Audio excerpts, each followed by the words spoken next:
Hello dear friends, welcome to my channel. तर विद्यार्थी मित्रांनो, आज आपण 4.5 फ्रॉम द सेल्फिश जायंट तर याचे मार्जिन क्वेश्चन्स पाहणार आहोत.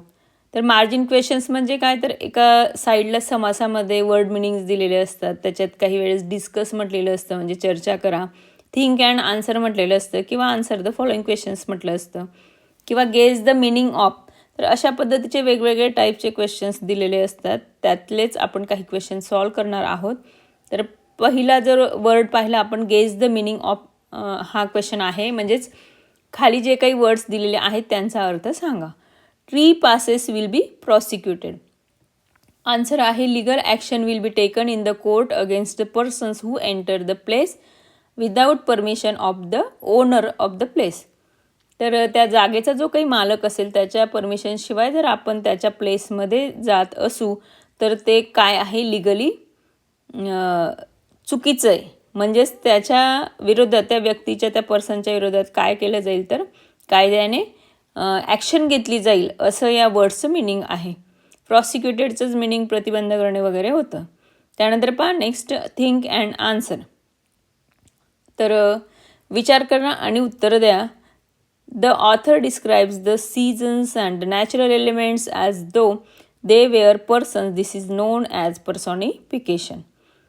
तर विद्यार्थी मित्रांनो, सुरुवातीलाच पर्सॉनिफिकेशन म्हणजे काय इथं आपल्याला रायटरने सांगितलं आहे.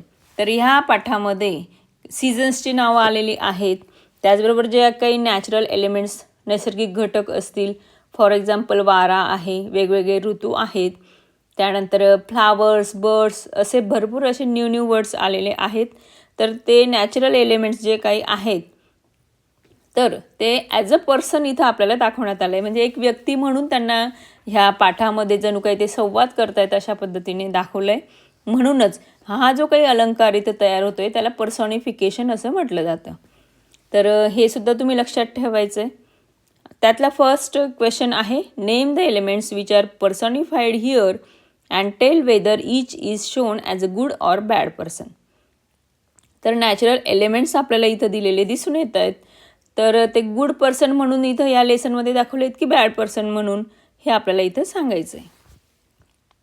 फर्स्ट आहे the spring a good person, the north wind a bad person, the snow a bad person, the frost a bad person, the hail a bad person, the autumn a good person, trees good person, birds good persons, flowers good persons, the winter bad persons आणि the summer a good person. अशा पद्धतीने हे वेगळे natural elements आपल्याला person म्हणून कसे आहेत, त्यांची स्वभाव वैशिष्ट्यानुसार ते कसे दाखवण्यात आले ते आपण इथं लिहिलं आहे आन्सरमध्ये. त्यानंतर नेक्स्ट आहे आपलं डिस्कस, म्हणजे चर्चा करा. तर त्यातला फर्स्ट क्वेश्चन आहे, what do you prefer, summer or winter, why. तुम्हाला कोणता सीझन, कोणता ऋतू आवडतो, समर म्हणजे उन्हाळा की विंटर म्हणजे हिवाळा, आणि तो का आवडतो, इथं आपल्याला त्याचं आन्सर लिहायचं आहे. आन्सर आहे पहा, I prefer summer because we get long vacations and lots of free time. I can enjoy my hobbies like drawing, reading and cycling. We get more time to play outdoor games with friends. I love eating some fruits like mango, jamun, watermelon etcetera. तर इथं आन्सरमध्ये मी दिलेलं आहे समर season, कारण सगळ्यांना विद्यार्थ्यांच्या दृष्टिकोनाने जर आपण पाहायला गेलं तर समर सीझनमध्ये म्हणजे उन्हाळ्याच्या सुट्ट्या ह्या खूप जास्त मिळतात आपल्याला. त्याचबरोबर फ्री टाईम भरपूर मिळतो, त्याच्यामुळे तुमचे जे काही छंद असतील ते पण तुम्ही जोपासू शकतात. आणि जे काही छान असे फ्रूट्स येतात, मँगो वगैरे, मँगो तर सगळ्यांनाच आवडतो, तर छान छान जे काही फ्रूट्स येतात, वॉटरमेलन वगैरे, ते पण तुम्ही एन्जॉय करतात. म्हणून मी आन्सरमध्ये आय प्रिफर समर असं म्हटलेलं आहे.